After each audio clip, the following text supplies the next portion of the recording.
Welcome back. It's been the topic on everyone's mind this week, summer heat. And while the high temperatures are obviously uncomfortable, they can also put you at a risk for heat-related illnesses. That's right. So joining us once again is Dr. Ryan Curtis from OSF to tell us more about staying safe in the scorching heat that we've been facing. Good morning. Good morning. Thank you for being here. Thank you. Yeah.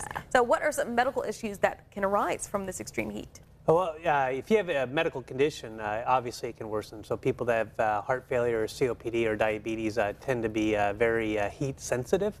And so if you have those kind of illnesses, it's a big deal. And then obviously you have the heat exhaustion, heat stroke, and heat cramps that you hear about. I know there are also some medications as well that can negatively affect you in the heat too. Yeah, so people that are on some blood pressure medications or diuretics for heart failure can be a little bit more sensitive because they kind of suppress your heart rate sometimes, and then they also cause you to pee off free water, so you become a little bit dehydrated. Right. Wow, interesting. And how quickly can something like heat stroke really set in? Because I think a lot of times when you're out in the sun, you're having fun, you're enjoying the weather, but you're not really focused on what's happening internally with your body. Right. So how quickly does it take for that heat stroke to, set in? Yeah, in weather like this, it can be very quick, and so usually you have a little bit of a progression. So you have heat exhaustion, which you red, sweat a lot, maybe have some cramps, some nausea with it, maybe a little confusion.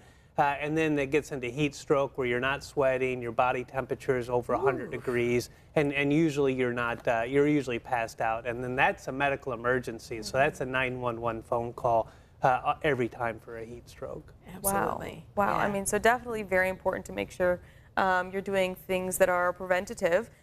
What would those things be? Well, one is staying hydrated. And so usually people need 6 to 8 glasses of water a day, so a little bit over 64 ounces. In this kind of weather, you probably want to get an additional about 8 ounces about every 20 minutes during that. Frequent breaks, if you can stay out of the sun, stay out of the sun.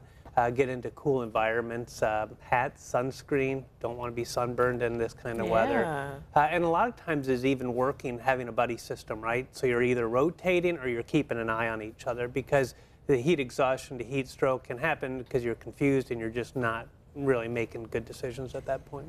I'm always worried about construction drivers during this time. I Not know. construction drivers, construction workers. Yes. During this time of year, I'm like, oh gosh, it must be miserable. Standing for on the them. blacktop, 100%. Yeah. What are the symptoms? You went over some of them, I think, earlier. You said muscle cramps, and what are the symptoms of, like, you're having a heat stroke or a heat emergency, an illness like that? Sure. Usually the heat exhaustion or the muscle cramps, your nausea, you're just really flush and you're just sweating a lot.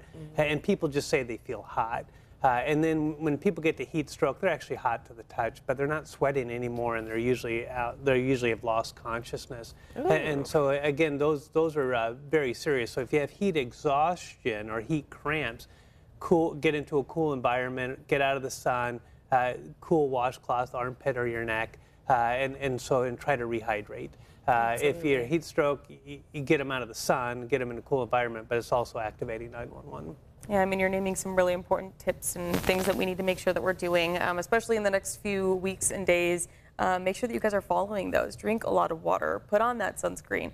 Stay out of the heat if you can. But I want to thank you so much for sharing all these details with us, because they're really important. Absolutely. And we're going to share all this information on our website, ciproud.com. Just click on the WMBD This Morning tab under News.